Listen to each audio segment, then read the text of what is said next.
Hörmətli izləyicilər, əgər siz də pensiyaların artmasını və pensiya yaşının azaldılmasını istəyirsinizsə, videonu bəyənib paylaşaraq dəstək ola bilərsiniz.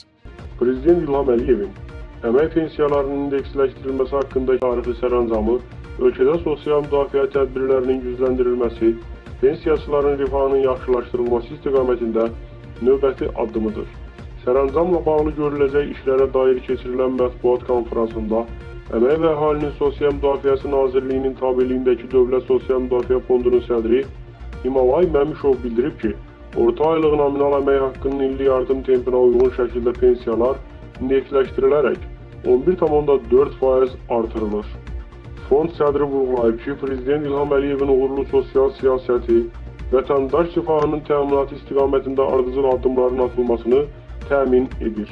Pensiya, prezident təqaüdü və müavinət ünvanlı sosial yardım üzrə ödənişlərə əvvəlki ilə nisbətən 20%-a və ya 1 milyard manatdan çox olmaqla 5 milyard 743 milyon manat vəsait yönəldildi.